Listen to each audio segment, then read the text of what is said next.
चला दोस्तवर आयुष्यावर बोलू काय, जरा चुकीचे जरा बरोबर. वा. निवडणूक लढवावी किंवा निवडणूक जिंकून आपण नगरसेवक व्हावं किंवा कुठल्या लोकप्रतिनिधी असं कधी वाटलंच नाही. मी ज्यावेळेस माझ्या मित्रांमध्ये जातो, ज्यावेळेस माझ्या जुन्या मित्रांमध्ये जातो, तालमीतल्या मित्रांमध्ये जातो, मंडळातल्या, तिथं मी आमदार नसतो. मला थंडाई करता येते? येते. सांगा ना, एक रेसिपी द्या ना थंडाईची.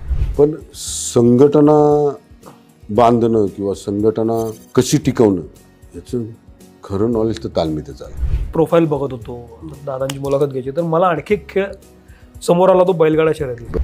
माझ्या आईकडे 10 पैसे असते. ज्या बसस्टॉपवरनं माझं तिकीट 10 पैसे येईल त्या बसस्टॉपपर्यंत मला चालत नाही. तुझं बरोबरच्यांचं तर पण तू वाईट करायचं नाही आणि तुझ्या विरोधात आहेत त्यांचं पण वाईट करायचं नाही. तुला परमेश्वर सगळं देईल म्हणजे.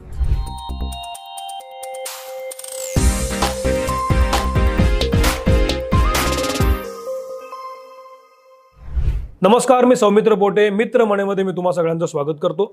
आज आपल्यासोबत आहेत महेशदादा लांडगे. महेशदादांची ओळख वेगळी करून द्यायची गरज नाही, अनेकांना माहिती असेल, पण तरी महाराष्ट्रातल्या आणि महाराष्ट्राबाहेरच्या लोकांना ओळख व्हावी म्हणून भोसरीतून निवडून आलेले महेशदादा आता सध्या आमदार आहेत आणि मित्र म्हणेमध्ये पहिल्यांदाच एक राजकीय व्यक्तिमत्व आलेलं आहे.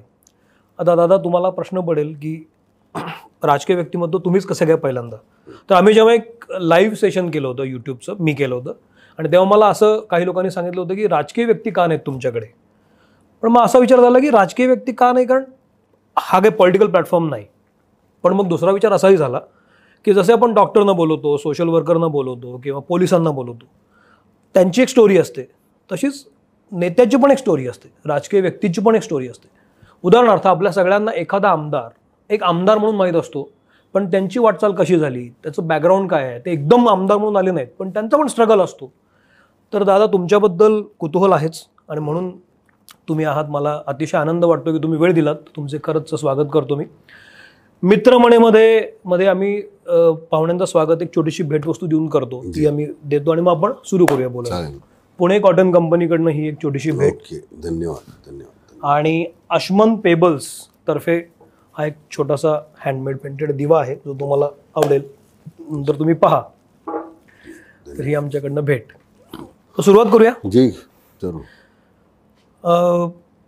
तुमच्यातली सगळ्यात लक्षवेधी गोष्ट मला अशी वाटली की तुम्ही तर आमदार म्हणून आहातच, पण त्याही पलीकडं तुम्ही राजकारण करता करता खेळही जपलेला आहे. जी. कुस्ती जपलेली आहे. फाउंडेशन मार्फत तुम्ही काम मोठं करताय. तुमचा जेव्हा बायोडाटा मी वाचला तेव्हा महेशदादा शेतकरी कुटुंबातून आलेले आहेत, घरी कुस्तीची मोठी परंपरा आहे आणि त्यातून मग राजकारणात तुम्ही कसायला आपण बोलूच.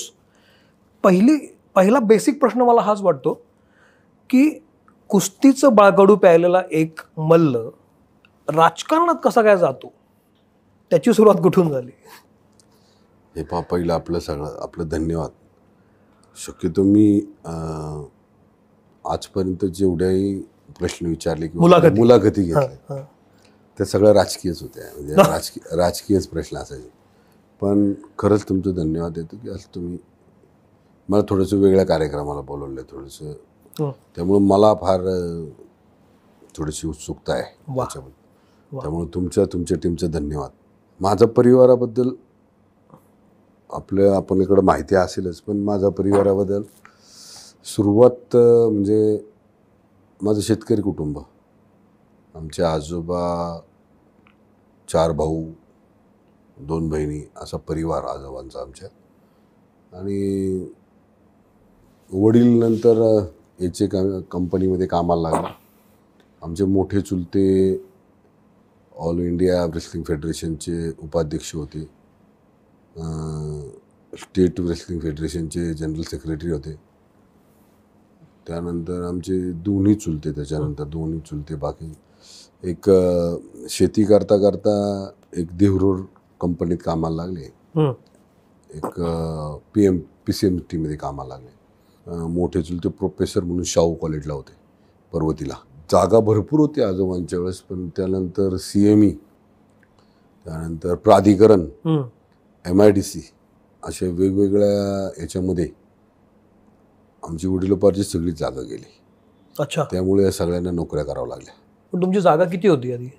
आमचे वडील आणि आजोबा सांगायचे चुलते सगळे की 125 एकर जागा होती आणि आजोबा एकटेच होते आमचे.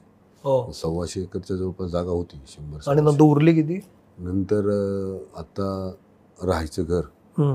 आणि एक 27-28 गुंठे झाले. बरं, त्यामुळे नोकरी करायला लागली. त्यामुळे सगळे नोकरीला आणि घरचे परिस्थिती त्यानंतर जागा गेल्यानंतर प्रतिकूल झाली ती सगळी. हो हो त्यानंतर वडील एचेला कामाला लागले, एचे हिंदुस्तान अँटिबायोटिक्सला. त्यानंतर आमचं शिक्षण वडिलांनी हिंदुस्तान अँटिबायोटिक्समध्ये आम्ही 3 भाऊ त्या ठिकाणी यायला लागलो. पण मूळ जो आमचा शेतकरी व शेती याच्याबरोबर आमची आवड आमच्या परिवाराची होती कुस्ती क्षेत्राबद्दल. करेक्ट. आणि त्या कुस्ती क्षेत्राबद्दल आवड असल्यामुळं चुलते त्या क्षेत्रात काम करत होते, वडिलांचे बाळकडू तेच होते, आजोबांचे तेच बाळकडू होते. आणि ते आमची पारंपरिक हा एक शेतीबरोबर कुस्तीची परंपरा आमच्या कुटुंबाला आहे. त्यामुळं कुस्तीची विशेष आवड असल्यामुळे मलाही तालमीत जावं लागलं. पण तुम्ही लहानपणामध्ये घातलंच तुम्हाला कुस्तीत? लहानपणापासून आवड होती, म्हणजे जात होतो तालमीत. पण तसं 12वी झाल्यानंतर मूळ धडे घेण्यासाठी मी पुण्याला गेलो, जिथं आमच्या चुलत्यांनी तालीम केली, जिथं आमच्या वडिलांनी तालीम केली, कुस्तीचे धडे घेतले. तिथं त्याच तालमीत मला पाठवलं. वस्ताद विजयराव जाधव म्हणून होते, त्यांच्या मार्गदर्शनाखाली मला तिथं ठेवलं. घरात पहिल्यापासून तुम्ही पहा, जी घराची परंपरा असते त्याच्यातच जास्त इंटरेस्ट असतो माणसाला, जास्त आवड त्यात निर्माण होते. बरोबर. वडिलांना कधी क्रिकेटची मॅच पाहताना पाहिलं नाही पाहिलं, कधी चुलत्यांना क्रिकेटची मॅच बघताना पाहिलं नाही, फुटबॉलची मॅच बघताना पाहिलं नाही, कधी हॉकीची मॅच बघताना. पण कुस्तीवर आधारावर असलेला कुठलाही कार्यक्रम, कुस्तीच्या याच्या संदर्भातला कुठलाही कार्यक्रम असला तर ते आवर्जून सगळे पाहिजे. म्हणजे ती एक आवडच मुळात ती संस्कार असते. म्हणजे असं वाटलं नाही कधी की आपण क्रिकेटर व्हावं, मोठं फुटबॉल खेळावं कुठं, काय नाही. पण असं नेहमी वाटायचं की आपण आपल्या वडिलांची, आजोबांची, चुलत्यांची परंपरा पुढं करण्यासाठी कुस्तीतच या. एकदा एक तुम्हाला मी माझ्या आयुष्यातला एक प्रसंग सांगतो, या कुस्तीची जोडलेला आहे. मी काही दिवसानंतर गुलशे तालमीनंतर अगरवाल तालमीमध्ये आलो. अगरवाल तालमीमध्ये नारायण भाऊ चोरगे होते, त्यांच्याकडनं मी कुस्तीचे धडे घेतले. त्यानंतर मग मी वडिलांच्या माध्यमातून मी कसबा बावडा कुस्ती केंद्र, शासकीय कुस्ती केंद्र, तिथं उत्तमराव पाटील सर होते प्राध्यापक, त्यांचे वस्ताद होते, एक सर्व्हिसमॅन होते. त्यांच्याकडे आमचे कुस्तीचे धडे चालू झाले. आणि आजोबा होते, आजोबांना आवड होती. आजोबा कधी विचारलं नाही की बाबा तू कुठल्या साईडला शिक्षण घेतोयस, कितवी झालायस, किंवा कितवीला अजून तुला काय पुढं काय शिकायचं, पुढं काय आहे.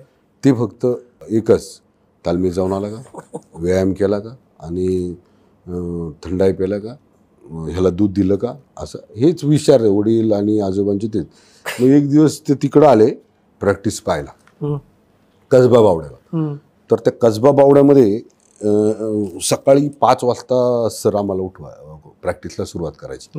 पहिले आमची प्रेझेंटी व्हायची, नंतर आमच्याकडनं प्रार्थना व्हायची आणि नंतर प्रॅक्टिस चालू व्हायची. आणि अशा परिस्थितीमध्ये एकदा सकाळचे एकदम तिकडं आजोबा वडील भेटायला आले आणि आजोबा माझ्याबरोबरच आले आतमध्ये प्रॅक्टिस हॉलमध्ये, आणि एका कोपऱ्यात खुर्ची टाकून बसले. काय व्यायाम करतो, कसा करतो हे पाहण्यासाठी. मग आमचं प्रॅक्टिस चालू झालं, हे करत होतो आणि सर आमची प्रॅक्टिस करून घेत होते. तर त्या मॅटर प्रॅक्टिस करताना माझं एक सहकार्य होतं, त्यांनी माझ्या आजोबांना डोळ्यात पाणी आलेलं पाहिलं, असं रडताना पाहिलं. तर मी प्रॅक्टिस करता करता त्यांच्याजवळ जायचं म्हणून मी सरांना विचारलं, पाटील सरांना, म्हणलं सर आजोबांचं थोडेसे डोळ्यात पाणी येतं, मी विचारून येतो काय. ते म्हणले तू प्रॅक्टिस कर, मी विचारतो. मग आजोबांजवळ सर गेले, उत्तमराव पाटील सर, आणि म्हणले का डोळ्यात पाणी येते दादा तुमच्या. तर त्यांनी सरांना एक उत्तर दिलं. सरांनी काय केलं, ते आम्हाला सगळ्यांना प्रॅक्टिस करताना थांबवलं आणि मॅटवर बसवलं आणि आजोबांना बोलवलं. हे म्हणले महेशचे आजोबा. मग चुलत्यांची ओळख दिली, बाळासाहेब लांडगे यांचे वडील, यांची माझ्या वडिलांचं. आज त्यांच्या डोळ्यात पाणी आहेत. आणि आजोबा आमचे कोपरी घातलेली, धोतर घातलेलं, सकाळचं तिथं बसलेले. सरांनी यांच्या डोळ्यात पाणी काय तर त्याचं उत्तर दादाला देतील म्हणजे आम्ही आजोबांना दादा म्हणायचो. दादाला देतील आणि दादा तुम्ही बोला म्हणे. दादा बोला म्हणल्यावर दादांनी सांगितलं की पोरांनो, मी पैलवान झालो. म्हणजे ते स्वतः पैलवान झाले. मी माझ्या मुलांना पैलवान केलं आणि आज माझा नातू पैलवान झाला म्हणून मला डोळ्यात पाणी आलंय. म्हणजे ही परंपरा पाहताना त्यांच्या डोळ्यात पाणी आलं. त्यामुळं तो इतकं मला हे झालं, इमोशनल झालं. आणि आजोबांना मग आजोबांनी ज्यावेळेस तिकडे निघाले इकडे त्यावेळेस ते इतके भावनिक होते की. आणि मग त्याच्यानंतर परत माझी भेट होऊ शकली नाही कारण मी तिकडेच होतो. तालमीचं त्या साईडला असताना एकदा रात्री फोन आला की आजोबा गेले आमच्यातनं. आणि ती शेवटची भेट माझी तिकडे आली. त्याच्यानंतर मग मी तिकडेच होतो क्लॉकवाला. त्याच्यानंतर मला अक्षरशः हेच आवडलं नाही. इतकं भावनिक झालं ते मला की आजोबा मला भेटले आणि कधीच कुणा जात नाही पण तालमीत आले. आणि त्यांना पहिल्यापासून पंढरपूर एकादश प्रत्येक महिन्याच्या एकादशीला जाणार, सांप्रदायिक असल्यामुळं, माळकरी असल्यामुळं ते जाणं येणं, त्यांचे ते मित्र पण येणं. आणि फक्त मला भेटायला ते कोल्हापूरला आले ते बावड्याला. आणि त्याच्यानंतर मी म्हटलं आल्यानंतर दादा मला म्हणले अजिबात तिकडं लक्ष देऊ नको, काय लागलं तर मला सांग, काळजी करू नको. वडिलांना पण सांगितलं तू त्याच्यावर लक्ष ठेव. असं सगळं झालं. आणि एक मला भेटून आल्यानंतर एक महिन्याभराच्या आत त्यांचं हे झालं. त्यामुळं त्यांचं पण मला असं वाटलं की त्यांनी खास म्हणजे त्यांचा तो दिवस ते लिहून ठेवलं, मला भेटायचं. आणि त्यांच्या डोळ्यात ते आनंद अश्रू होते. असं इतकं भावनिक होतं. पण याच्यामध्ये तुम्ही कुस्तीला लागलात, कुस्ती खेळायला लागलात, त्या पिरियडमध्ये कुस्तीगीर म्हणून तुम्हाला सगळ्यात जास्त आनंददायी कुठली लढत होती किंवा कुठला क्षण होता की असं वाटलं की आपण कमावलंय काहीतरी? असं काही म्हणजे कधी वाटलं नाही की ते कुस्तीमध्ये हारजीत होतच राहते. आणि शेवटी जो चांगला प्रॅक्टिस करतो, जो चांगला असतो त्याला वेळ मिळत असतो. माझ्या दृष्टीनं महत्त्वाचं काय माहिती आहे? काय? तालमीत गेलो ते परंपरा जपण्यासाठी गेलो किंवा काय बाकीचं सगळं. पण ज्या दिवशी माझ्या आजोबांच्या डोळ्यात मी पाणी पाहिलं त्या दिवशी मला वाटलं की मी माझ्या परिवारासाठी किंवा माझी परंपरा जपण्यासाठी हे मला करणंच गरजेचं होतं. आणि तो खऱ्या अर्थाने मी ते डोळ्यासमोर ठेवूनच तालमीत गेलो. आणि असा कुठली कुस्ती किंवा काय कुठली लढत असं काय नाही. पण मला एक समाधान असं आहे की मी ज्या उद्देशाने तिथे गेलो त्याचं समाधान माझ्या कुटुंबाच्या, माझ्या आजोबांच्या, वडिलांच्या, चुलत्यांच्या, आईच्या, चुलत्यांच्या सगळ्यांच्या चेहऱ्यावर होतं. त्यामुळे ते मला. तुम्ही त्या काळी जेव्हा आजोबांनी तुम्हाला हे तुमचं इमोशनल कनेक्ट झाला, तुम्ही अगदी यंग होता. पुढे कुस्ती आता करायची आपण, कारण तुम्हाला मोटिवेशन मिळालं असेल की आता आपल्या फॅमिलीचीच पुढचं गादी आपण चालवतोय. असं सगळं असताना राजकारणाकडे म्हणजे काँग्रेस, विद्यार्थी काँग्रेसकडे कसं काय, म्हणजे तिकडं कसं काय जायला लागलं तुम्ही? काय झालं, राजकारण तर समाजा मुळात विषयच नाही. त्यावेळेस कलमाडी साहेब काँग्रेसचे पुण्यामध्ये हे होते आणि मला वाटतं ते रेल्वे मंत्री होते त्यावेळेस. आणि आमच्या चुलत्यांची इच्छा असायची की आपले कोणतरी असावं राजकारणामध्ये. मला त्याच्यामध्ये त्यांनी हे केलं, सहभागी केलं संघटनेमध्ये. पण संघटना बांधणं किंवा संघटना कशी टिकवणं याचं खरं नॉलेज तर तालमीतच आलं. अच्छा. हो, कारण आम्ही तालमीत राहत होतो. एक हॉस्टेलसारखं असतं, फक्त हॉस्टेलला थोडंसं मेस असते. हॉस्टेलमध्ये थोडंसं राहणीमान जरा हे असतं. आमचं म्हणजे स्वयंपाक आम्ही करणं, आमचीच सगळं आम्ही करणं आणि स्वयंपाक स्टोववर करणं. रॉकेल स्वतः आणणं, भाजी स्वतः आणणं, आपण स्वतः सगळं करणं, थंडाई आपण स्वतः आणणं. आणि आम्ही सगळे जे एकत्र राहत होतो ते वेगवेगळ्या जिल्ह्यातले, वेगवेगळ्या तालुक्यातले, वेगवेगळ्या गावातील लोक होते. आणि मग त्यांच्यामध्ये राहता राहता आजसुद्धा म्हणजे आज आम्ही 50च्या जवळ आलो होतो मी जवळजवळ. तर आजसुद्धा आमची मैत्री तेवढी टिकून आहे. म्हणजे आम्ही एकमेकाच्या सुखदुःखात आज पण जातो. आणि मग ते संघटना किंवा एकत्र राहणं, एकत्र राहण्यासाठी काय त्याग करावा लागतो किंवा काय आपल्याला काय पाहिजे, sacrifice, काळजी काय घ्यायला लागते, काळजी काय sacrifice घ्यावं काय लागतं, घ्यायला लागतं. या सगळ्या गोष्टी त्यामध्ये कळाल्या. त्याच्यानंतर गणपती मंडळात काम करत होतो. गणपती मंडळामध्ये काम करत असताना आता जर समजा मंडळातले कार्यकर्ते म्हणजे सगळेच नसतील, पण काय काय आता भरपूर पाहतो मी, डायरेक्ट मंडपवाल्याला काम देतात आणि मग ते काम ते करत त्यांच्याकडनं करून घेतात. पहिलं तसं नव्हतं. रात्रभर जागायचं, रात्रभर दर घ्यायचे, खड्डे खांदायचे, खांब रवायचे, ते बांधायचे, पत्रे लावायचे आणि रात्रभर सगळी मंडळाची टीम जागी असायची. बरोबर आहे. होय. त्यामुळे ते गणपती उत्सव म्हणजे तो असं वाटायचं की ते एक मंडळाचं फार मोठं काम आहे आणि त्यामुळे ते सगळे एकत्र राहायचे. मग त्याच्यात सुद्धा संघटना कशी आपण वाढवू शकतो, संघटनात कसं काम करू शकतो, टिकू शकतो, हे त्याच्यातलं आम्हाला धडे मिळाले. आणि साहजिकच याचा फायदा मला पुढं अशा माध्यमातून राजकारणाच्या हे मला कधी वाटलं. आज सुद्धा मी आमदार म्हणून जरी असलो तरी मी ज्यावेळेस माझ्या मित्रांमध्ये जातो, ज्यावेळेस माझ्या जुन्या मित्रांमध्ये जातो, तालमीतल्या मित्रांमध्ये जातो, मंडळातल्या, तर तिथं मी आमदार नसतो, तिथं मी तो जुनाच त्यांचा सहकार्य असतो. मला ह्या सगळ्या गोष्टीचा राजकीय किंवा या सामाजिक जीवनामध्ये फायदाच झाला मला. अच्छा. पण तो कधी वाटलं नव्हतं की या क्षेत्रात होईल, राजकारणात होईल. अगदी. त्यामुळं पण ह्याच्यामध्ये सर्वसाधारणपणे कार्यकर्ता जमतो, येतो आणि मग फॉलोअर्स तयार होतात. तर तुम्ही पण त्या संघटनेत आला आणि मग काम करायला लागला संघटनेचं. तेव्हा तुम्हाला राजकारण कसं दिसलं? म्हणजे असं वाटलं की आपण ह्याच्यात जाऊया, हे भारी आहे, आपल्याला हे जमेल?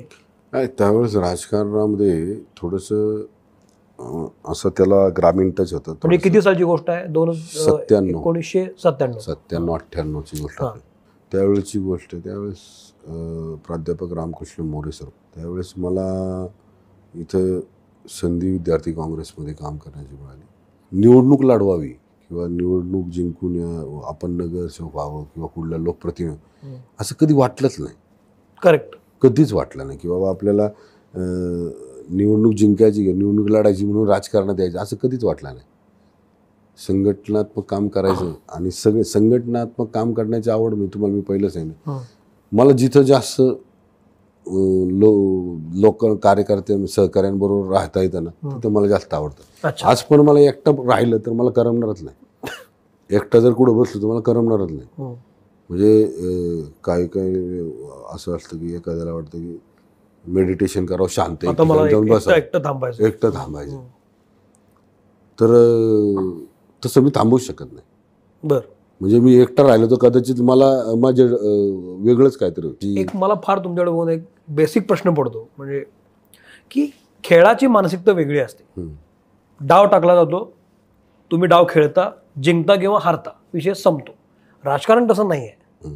राजकारणात डाव कोणतरी एक पडतो, बोलाचाली कुठली तरी तिसरीच होती, मागून काहीतरी चौथंच घडतंय आणि जिंकतो कोणीतरी डाव न खेळलेलाच. हे एक खेळाडू म्हणून कसं तुम्ही मॅनेज करता किंवा कसं तुम्हाला त्रास झाला नाही या गोष्टीचा? त्रास भरपूर होतो. कधी कधी अशा त्रासामुळे असं वाटतं की आपण उगाच जो प्रामाणिक काम करतो ना तो त्रास होतोच ना. आता साहजिक आहे याच्यामध्ये, जसं तुम्ही सांगितलं, कुस्तीमध्ये समोरासमोर डाव होतात. बरोबर. ह्याच्यामध्ये समोरासमोर डाव होत नाही. बरोबर. ह्याच्यामध्ये आपल्याला माहिती आहे आपल्याला कुणावर कुस्ती खेळायचं. कुस्तीमध्ये आपल्याला कळतं की आपला समोरचा विरोधक आणि समोरचा विरोधक आपल्यावर डाव करताना आपल्याकडे प्रतिडाव सुद्धा असतात. करेक्ट. पण याच्यामधले डावही कळत नाही. अगदी. याच्यामध्ये सगळ्यात जास्त काय असतं, महत्त्वाकांक्षा. राजकारणामध्ये महत्त्वाकांक्षेसाठी काही पण. बरं. महत्त्वाकांक्षा एकच की मला त्या पदावर जायचं.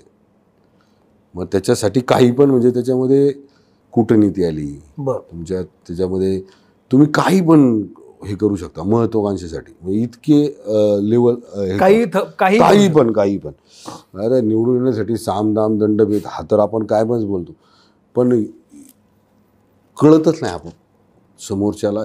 म्हणजे या राजकारणामध्ये महत्त्वाकांक्षा मुळे किंवा त्या पदावर जाण्यामुळं समाजाचं, मैत्रीचं किंवा नात्याचं किंवा गावकीचं किंवा आपल्या भावकीचं किती मोठं नुकसान करतो हे पण लक्षात येत नाही.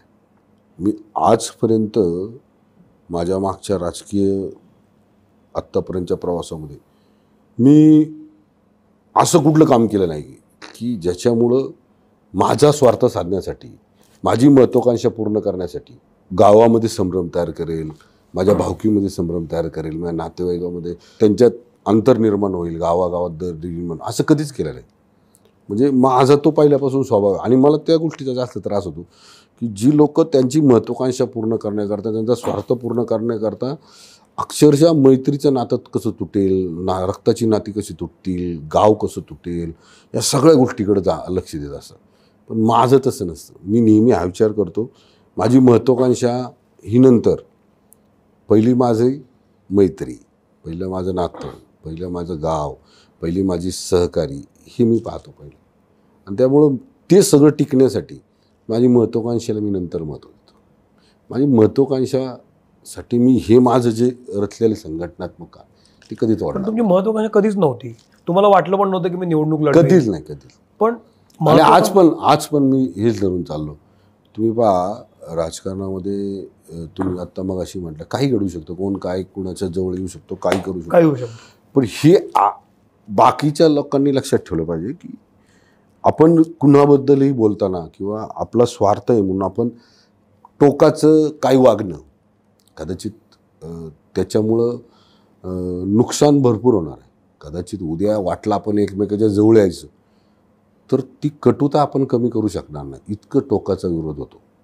आणि मग आताच्या माध्यमातून तुम्ही पाहिलं असेल तर, म्हणून मी मगाशी तुम्हाला म्हटलं सुरुवातीला की आजपर्यंत मी राजकीय स्वरूपाची ही दिलेली आहे सगळीकडे, पण मुलाखती दिलेली, पण आज फक्त माझ्या स्वतःचे काय विचार त्याच्यासाठी मी आणि नेहमी मला विचारताना नेहमी एखाद्या मुलाखतीमध्ये मला प्रश्न हे असतात, तुमच्या असे आरोप करतात, तुमच्यावर अमुक करतात, तुमच्यावर तमुक करतात.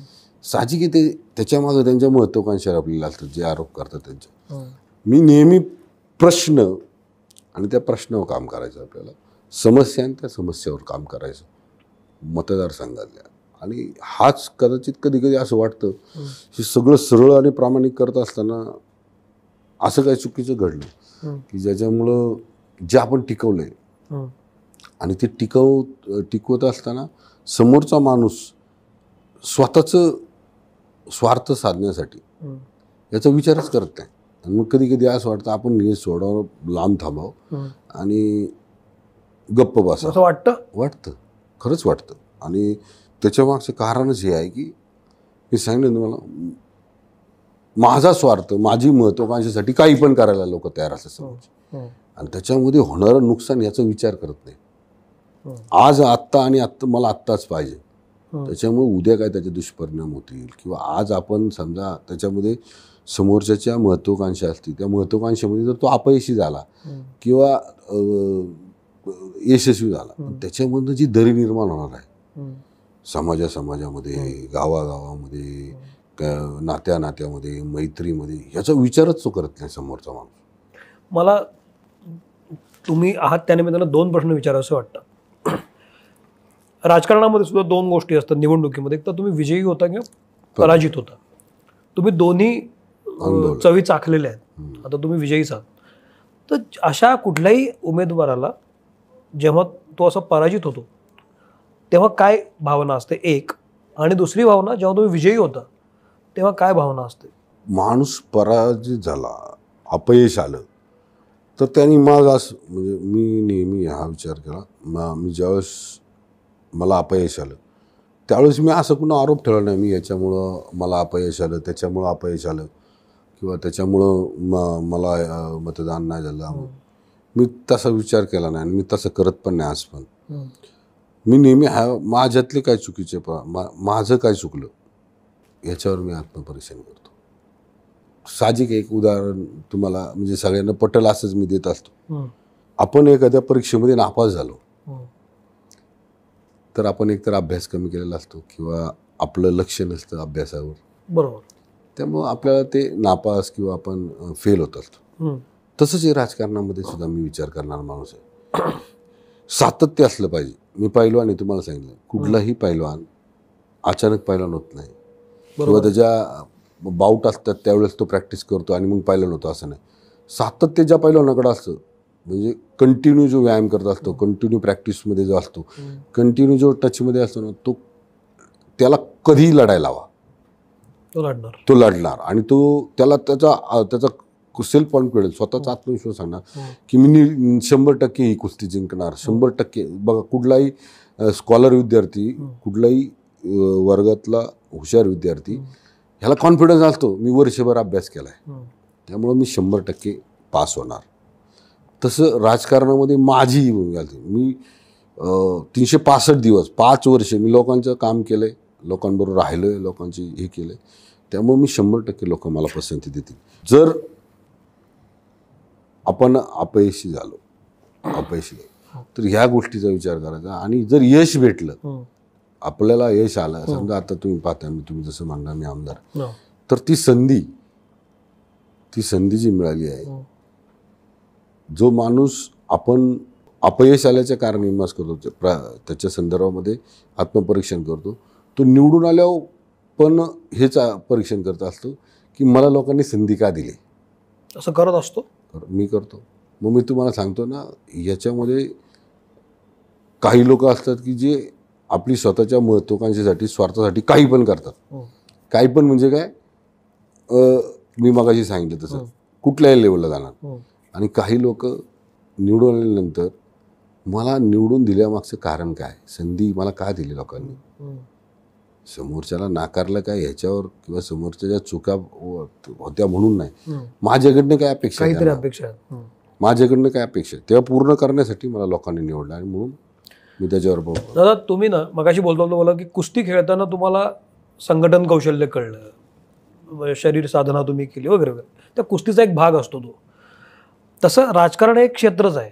राजकारणात आल्यानंतर इतकी वर्ष राजकारण खेळल्यानंतर तुमच्यात काय बदल झाला असं वाटतं तुम्हाला? मला नाही वाटत काय बदल, काय नाही, काहीच नाही. तुम्ही आहे तसे आहात. तुम्ही माझ्या मित्रांना विचारा, जुन्या म्हणजे 30-40 वर्षापूर्वीच्या मित्रांना विचारा, मला वाटत नाही माझ्यात काय बदल झाला म्हणून. हा, थोडंसं म्हणजे कपडे बिपडे वापरण्यामध्ये थोडंसं ते चेंज दिसेल तुम्हाला, पण असं काही चेंज नाही आलं मला. मी आज सुद्धा, तुम्ही माझ्या जुन्या मित्रांना विचारा की आमदार म्हणून तुम्हाला कधी महेश लांडगे असं वाटलं का कधी? आज सुद्धा मग कोण तांबडपत्र घेऊन आलेलं नाही की कायमस्वरूपी हाच. मी हा विचार करणारा माणूस आहे. कधी ना कधी आपल्या या पोस्टवर कोण ना कोण माणूस येणार आहे, या पदावर कोण ना कोण लोकप्रतिनिधी येणार आहे, पण जोपर्यंत आहे तोपर्यंत आपला जर बेस आपण सोडला तर नंतर आपण ज्यावेळेस त्या पदावर नसतो ना, त्यावेळेस तो बेस आपल्याला आठवतो आणि मग बेस आपल्यापासून लांब गेलेला असतो. करेक्ट. आणि माझा बेस काय, माझी संघटना, माझ्याबरोबर राहणारे माझे मित्र, माझ्यावर राहणारे माझे सगळे नातेवाईक, सगळे माझे गावातले सहकारी, सगळे माझे जे काय जुने तालमीतले मित्र, मग हे माझा बेस येते. त्यांच्याशिवाय मला असं वाटतच नाही की मी आज म्हणजे या पदावर आलो म्हणून मी त्यांना सोडून जाणं किंवा त्यांना विसरणं हे योग्य नाही. हे जो विचार आहे तुमचा की बेस आपण सांभाळला पाहिजे, हा कुठून आला? कोणी शिकवलं तुम्हाला? साहजिक घरातलंच ना. मी तुम्हाला सांगितलं, तुमच्या घरी अटॅचमेंट कोणाबरोबर? अटॅचमेंट माझे आई वडिलांबरोबर भरपूर, माझ्या दोघा भावांबरोबर भरपूर, माझ्या पूर्ण परिवारावर माझे अटॅचमेंट. आज माझी मुलं असतील, माझे पुतणे असतील, माझी अटॅचमेंट आज पण त्यांच्याबरोबर तशीच आहे. म्हणजे इतकी अटॅचमेंट आहे की असं तुम्हाला वाटेल घरात गेल्यानंतर की कुटुंबामध्ये आम्ही एकमेकांशी फार अटॅचमेंट. माझी आई आज नाही आहे, 2 वर्ष पूर्ण होतील पुढल्या 2 महिन्यामध्ये. पण फार प्रतिकूल परिस्थितीमध्ये आमच्या आईवडिलांनी आम्हाला वाढवलं, फार प्रतिकूल परिस्थितीमध्ये. सांगायचं झालं तर भोसरीमधनं हिंदुस्तान अँटिबायोटिक स्कूलला यायला माझं 20 पैसे तिकीट असायचं.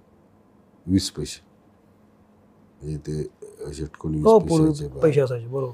आणि जर आईकडे 10 पैसे असतील, माझ्या आईकडे 10 पैसे असतील, तर ज्या बसस्टॉपवरनं माझं तिकीट 10 पैसे येईल त्या बसस्टॉपपर्यंत मला चालत न्यायची आणि तिथून मला बसमध्ये बसवायची. मग 10 पैसे ते द्यायचे. आणि ते 10 पैसे जर कधी नसतील तर ती भोसरीतनं मला इकडं सोडायला यायची चालत, हिंदुस्तान अँटिबायोटिक्सला चालत यायची. आम्ही शाळेतनं आम्हाला तिघांना घेऊन जायचे चालत.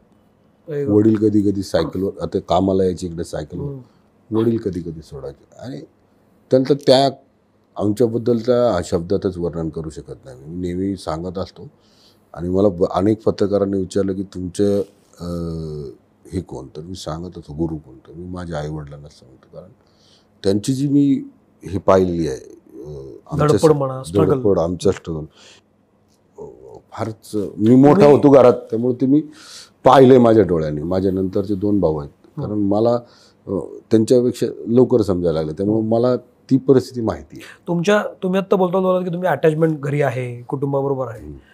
तुमची जनरली आत्ताची दिनचर्या काय असते?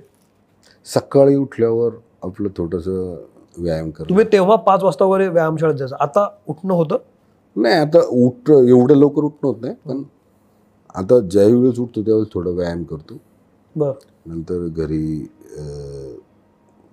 म्हणजे हे सकाळी नाश्ता वगैरे नाही, आमचं जेवणच असतं. पण उठल्यानंतर पूजा करणं, आंघोळ करणं, पूजा करणं. आज आई नाही, पण आईच्या फोटोचं दर्शन घेणं, नाही तर कंटिन्यू आई असताना सुद्धा दर्शन घ्यायचं. वडिलांचं दर्शन, पाया पडायचं, देवाच्या पाया पडायचं. आणि सकाळी ती सवय होती जेवण करायची, नाश्ता नव्हतं करत. अच्छा, डायरेक्ट जेवण ती आज पण आहे. सकाळी आज सुद्धा दूध प्यायची सवय आहे.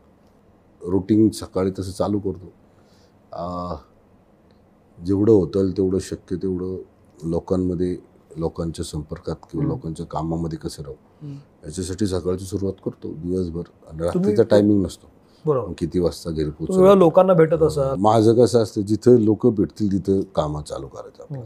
त्यांना भेटायचं, त्यांचं समाधान करायचं, प्रयत्न करायचे. शेवटी बाकीचं त्यांच्या नशिबावर आपण.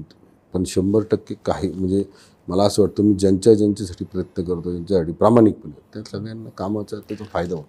कुस्ती हा फार महत्त्वाचा फॅक्टर तुमच्या जीवनामध्ये आहे, कारण तुम्ही आता पण महेशदादा फाउंडेशन, स्पोर्ट्स फाउंडेशन चालवतात, त्याच्यातून कुस्तीगीर तयार होतात, अगदी त्यांना पुरस्कारही मिळतात.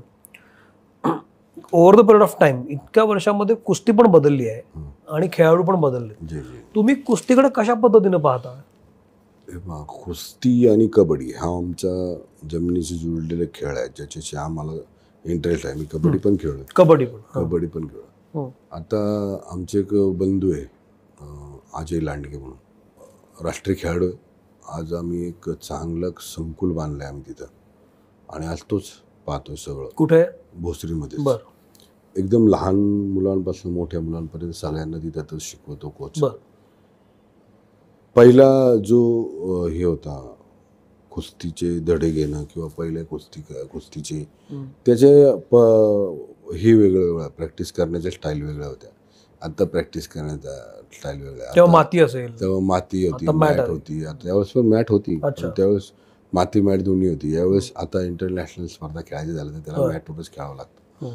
आणि मॅटवर त्या दर्जाचं टेक्निक, त्या दर्जाचं तंत्रज्ञान त्यांना मिळालं पाहिजे, त्याच्यासाठी प्रयत्न करत असतो आम्ही. आणि जसं आम्ही सांगितलं, त्यावेळेस आम्ही तालमीत होतो त्यावेळेस आम्ही स्वतः स्वयंपाक करायचो आणि त्यावेळेस स्टो असायचे. आणि आता मेस असतात, गॅस वगैरे वापरतात मुलं, आणि राहणीमान बदलले. त्यावेळेस आम्हाला फक्त शनिवारी आम्ही तालमीच्या बाहेर पडायचो, संध्याकाळचं शनी मंदिरात जायला, पाया पडायला.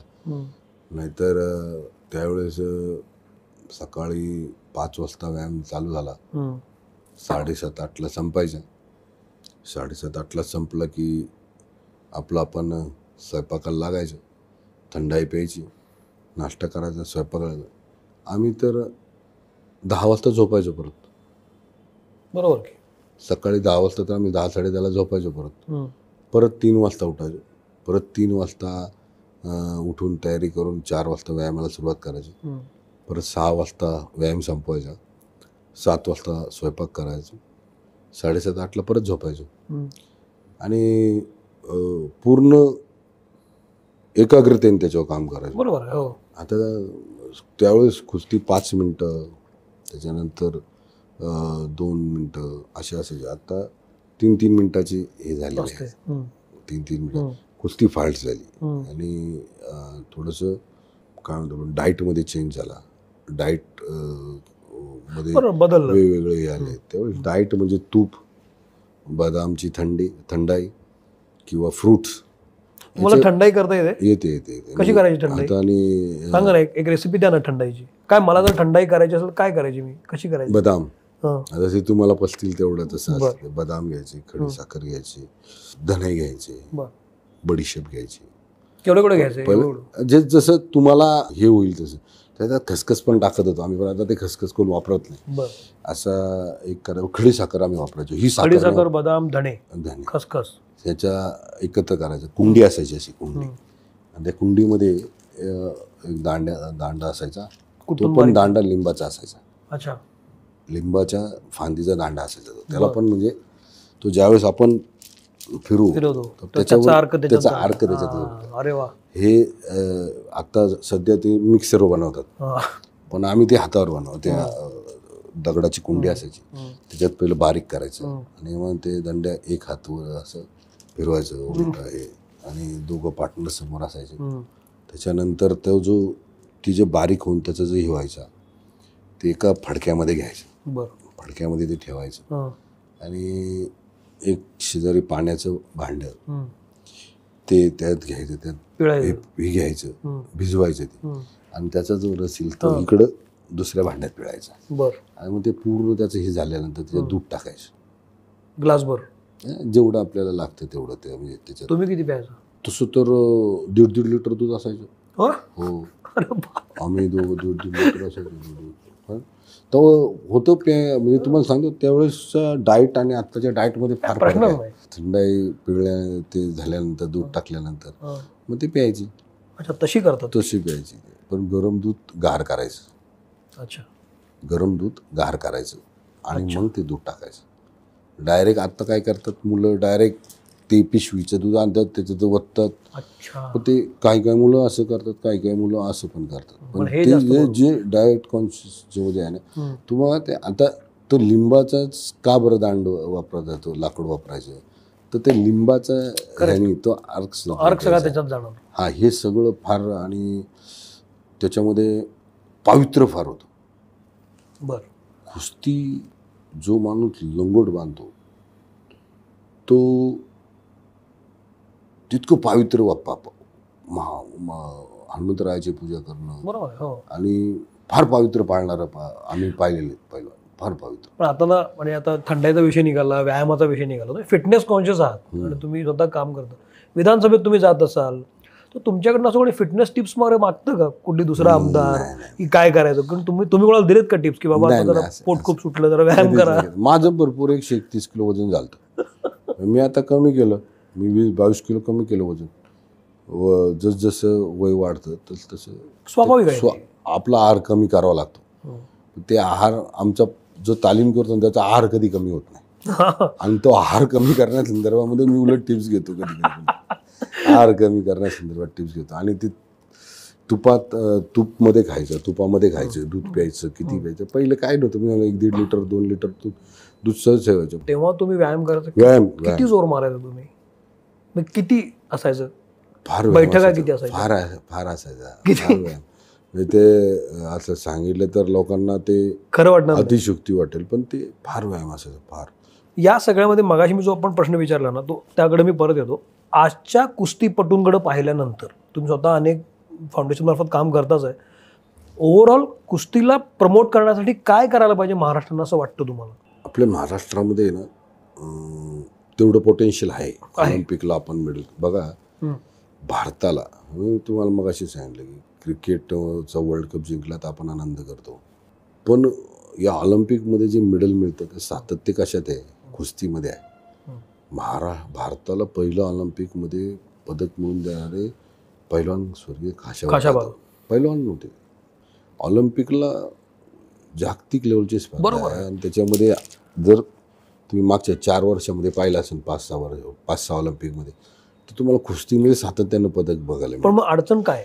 तर असं ते ग्लॅमर ज्या खेळात जास्त आहे, ग्लॅमर त्या खेळावर जास्त लक्ष दिलं जातं. ग्लॅमर. कुस्ती हा खेळ मर्दानी खेळ आहे. याच्यामध्ये इन्स्ट्रुमेंट नाहीत. बरोबर आहे. क्रिकेटमध्ये बॅट आहे, हॉकीमध्ये स्टिक आहे, व्हॉलीबॉलमध्ये बॉल आहे, बरोबर, फुटबॉलमध्ये बॉल आहे.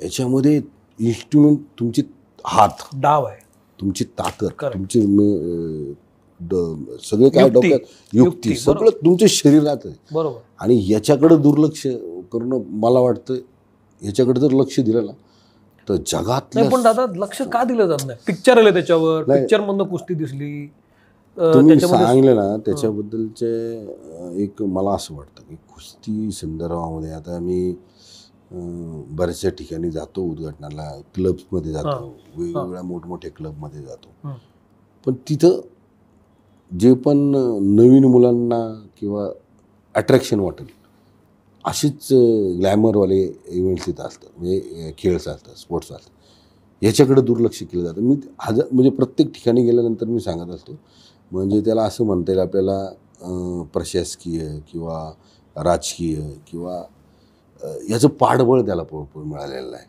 मी बराच वेळ त्याच्या संदर्भामध्ये मी ज्या पदावर काम करतो त्या पदाचा फायदा आहे. कधी कधी मी बोलत असतो की या खेळाकडं आपण प्रामुख्यानं पाहिलं पाहिजे.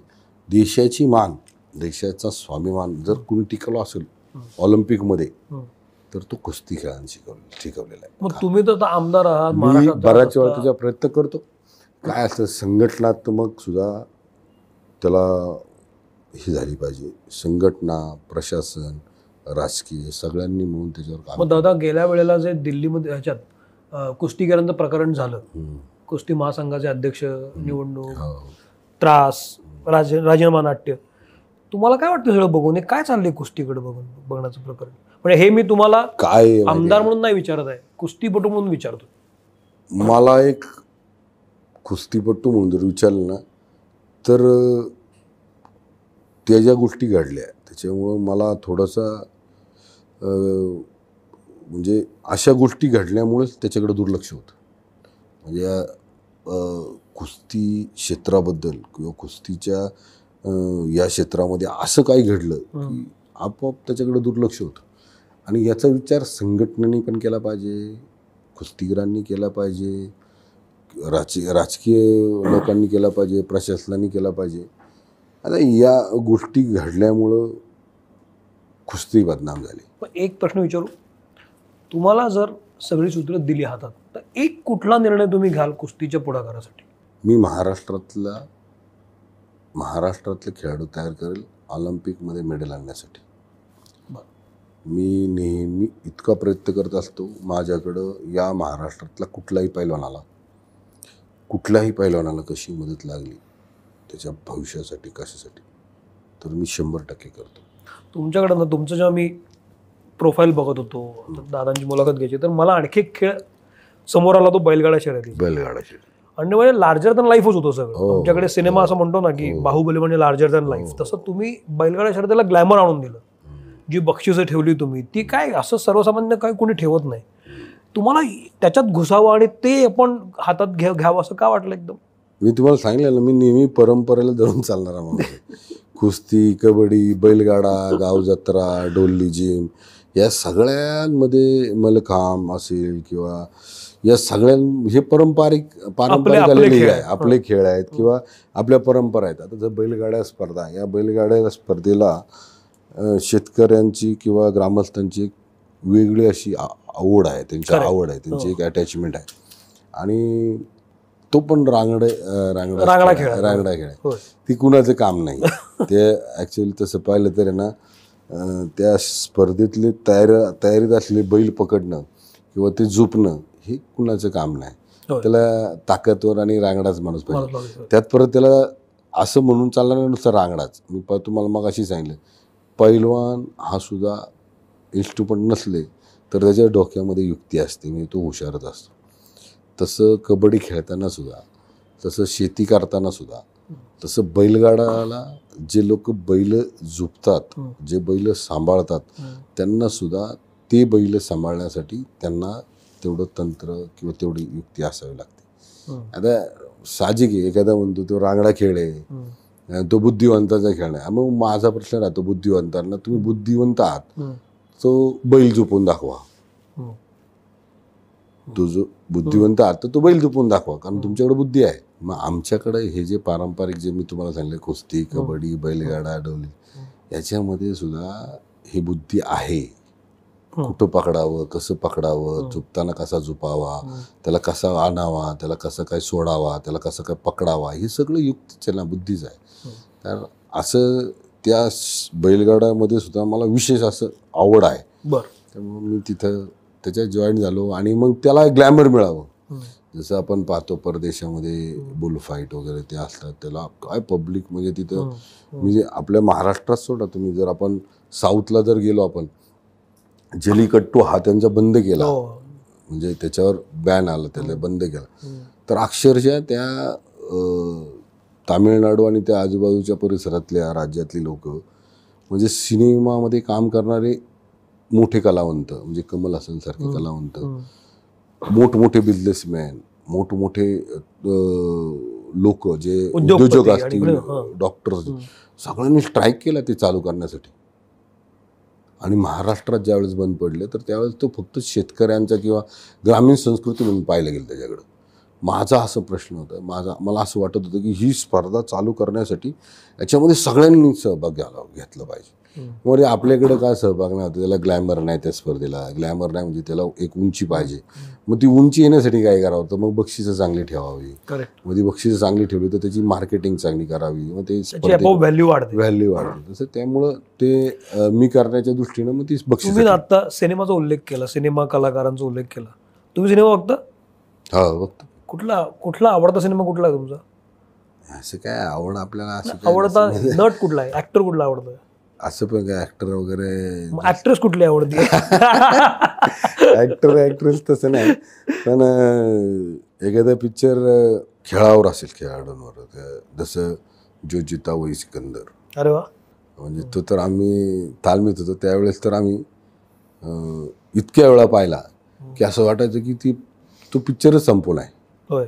आणि रोज आम्ही पिक्चरला जायचो. ती शर्यत जिंकल्यानंतर आम्ही सगळे तालमीतले पहिला उठून टाळ्या वाजवायचो. का पिक्चर होताच तसा तो. असं आमचं ते होतं की त्याच्यामध्ये एखाद्या जो मोटिवेट करणार, ज्याच्यामुळं माणूस त्याला हे मिळेल, प्रेरणा मिळेल, असे पिक्चर पाहिले ना की जरा थोडंसं हे वाटतं. आणि विशेष काय आवड म्हणजे असेच रोमॅन्टिक पाहिजे, कॉमेडी पाहिजे, किंवा थ्रिलिंग पाहिजे, किंवा हे पाहिजे, असं काय नव्हतं आपलं. पण हरकत नाही की असं रोमॅन्टिक सिनेमा आवडू शकतो एखाद्याला. नाही तसं रोमॅन्टिक आपल्याला, म्हणजे रोमॅन्टिक पिक्चर, मी फॅमिली अटॅचमेंट असलेले पिक्चर, हम आपके कौन, त्या असे पिक्चर सुद्धा, कौटुंबिक पिक्चर सुद्धा पाहिजे. अलीकडच्या काळात बघता सिनेमा तुम्ही? वेळ मिळतो? आता कुठं वेळ बघा, आता पिक्चर बघायला वेळ. गाणी बिणी ऐकतं? मला असं गाण्याचे शौकीन आहे तुम्ही असं? गाणे ऐकतो, जुनी गाणी ऐकतो. पहिला ते एक ट्रान्झिस्टर असायचं बारकाई केवढा हे यायचं, फौजी बायू की फरमाईश. नंतर ते छायागीत, चित्रहार एक असायचं. तर ते आम्ही तालमीमध्ये ते लावून झोपायचो आणि त्याच्यामुळे ती जुने गाण्याची जास्त आवड. पण तुम्हाला माहिती आहे का, आता आपण बोलण्यात बघा, तुम्हाला सिनेमाच्या, गाण्याच्या ह्या आठवणीत तालमीच्याच का वायातल्या आहेत? राजकारणात उतरल्यानंतर वेळ मिळाला नाही वाटतं तुम्हाला गाणी? नाही, मी आज पण गाणे ऐकतो की, गाडीत बसल्यावर ऐकतो, घरात असल्यावर ऐकतो. सलील कुलकर्णीचे फॅन आहे असं मला कळलं. कुठली फॅन नाही, मला त्यांच्या ती शब्दरचना आवडती, गाणी आवडतात. काय आवडतं तुम्हाला? त्यांची गाणी फार आहे, म्हणजे ते प्रत्येक त्यांचा अल्बम मी ऐकत असतो, चांगले. अरे वा. त्याच्या म्हणजे प्रवासात असलो की ऐकतो. कुठलं गाणं आवडतं तुम्हाला? चला दोस्तोर आयुष्यावर बोलू काय. गाणं पण कुठलं? जरा चुकीचे जरा बरोबर. वा. पण गाणी ऐकता तुम्ही? हा, ऐकतो. शेवटच्या टप्प्याकडे आपण आता आलोय.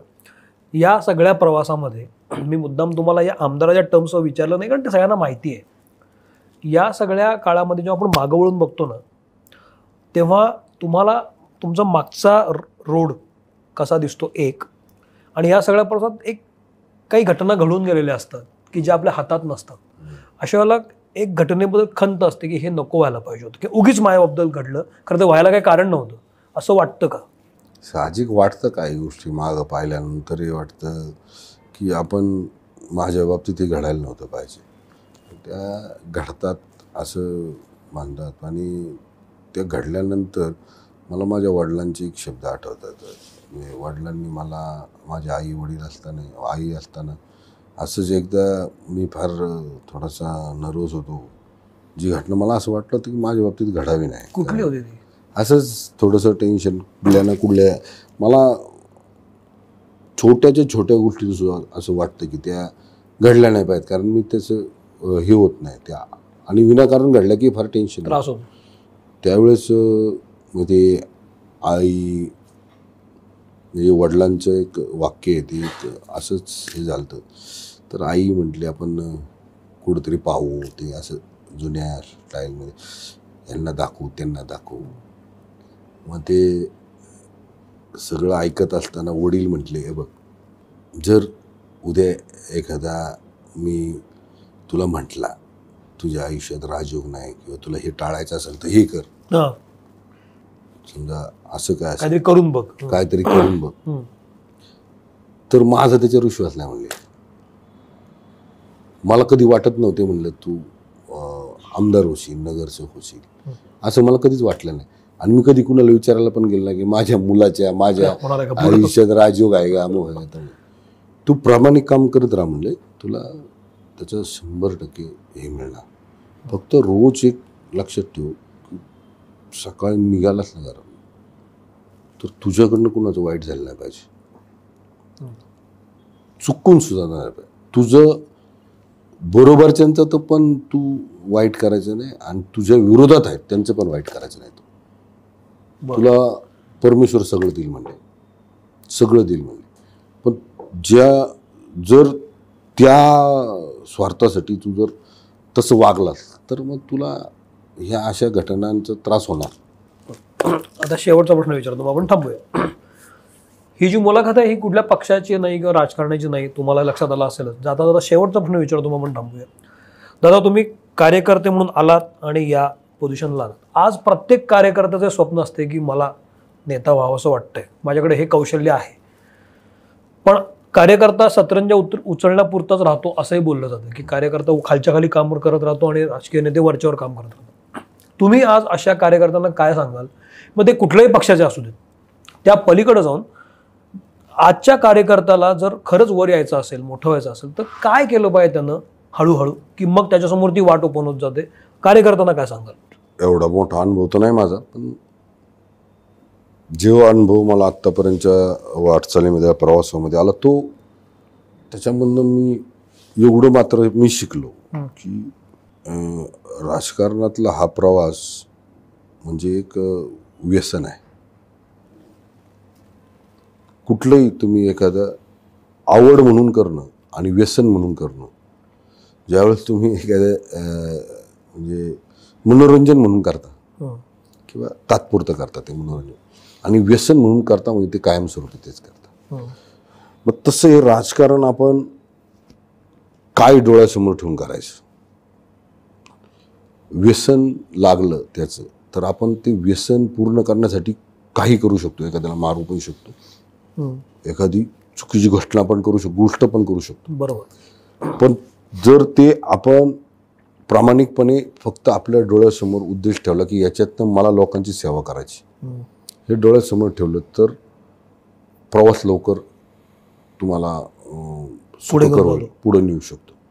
आता जे लोक हा विचार करून चालतात की मला ह्याच्यासाठी काही पण करायचं, ते लोक जास्त काळ टिकणार नाही या राजकारणात, समाजात. तर जे पण लोक या राजकारणात काम करणार आहेत, नवीन पिढीतले लोक, त्यांनी डोळ्यासमोर एक ठेवलं पाहिजे की आपल्या कामामुळं आपल्या घरच्यांचं नाव घरच्यांचं मान शर्मेने खाली गेलं नाही पाहिजे. आपल्या कामामुळं समाजात कुणाचं नुकसान झालं नाही पाहिजे, आणि आपल्या कामामुळं जर कुणाला अडचण निर्माण होत असेल तर आपण थांबलं पाहिजे. पण ते पूर्ण करण्यासाठी पुढे गेला की त्याच्यातून दुष्परिणाम होतो, आणि ते चटया उचलणं किंवा खुर्च्या उचलणं हे आता तशी मानसिकता नाही राहिली.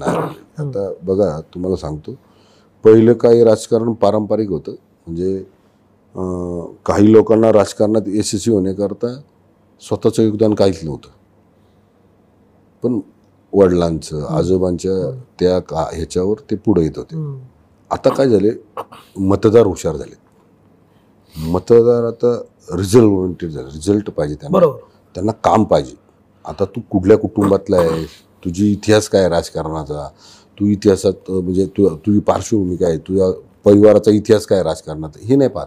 तो आता काम दाखव. तू काम दाखव. म्हणजे आमच्याकडे जुनी म्हण होती, बाप दाखवून श्राद्ध घाल. बरोबर. तसं तू काम दाखव आणि लोकांपुढे ये. तुझा प्रामाणिकपणा दाखव, तुझं विजन दाखव आणि लोकांपुढे. तर कार्यकर्त्यांना माझं हेच म्हणणं, सहकाऱ्यांना, राजकारणात माझे जे सहकारी आहेत ते येणार आहेत नाही, तर सगळ्यांना माझं हेच सांगणं आहे की तुम्ही यामध्ये येताना आता हा विचार करू नका की समोरचा या कुटुंबाशी रिलेटेड या कुटुंबाला ही परंपरा आहे राजकारणाची, असं नाही. तर लोक जे प्रामाणिक काम करतात त्यांच्या प्रश्नाला समोर हात घालतात त्यांनाच स्वीकार. वा दादा, मला खूप छान वाटलं तुम्ही माझ्याशी बोललात आणि तुम्हालाही बरं वाटलं. मला फार बरं वाटलं. थोडा वेगळा पण हे जातं तर हे छान आहे. रुद्राक्ष कुठे दिलं, कुठलं आहे हे? भीमाशंकरला जात असतो मी सोमवारचा. वा, आणि मस्त आहे.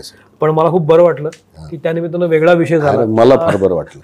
आणि याच्यात हा प्रश्न मला नेहमी हे असतो की काय प्रश्न विचारणार समोरचा आणि त्या प्रश्नाचं उत्तर जर मी चुकीचं दिलं तर थोडंसं टेन्शन राहतं प्रश्नाचं. आणि जे प्रश्न मला अपेक्षित नसतात तेच प्रश्न येतात समोर. पण या तुमच्या चर्चेमध्ये मला काय आठवणी झाल्या. वा.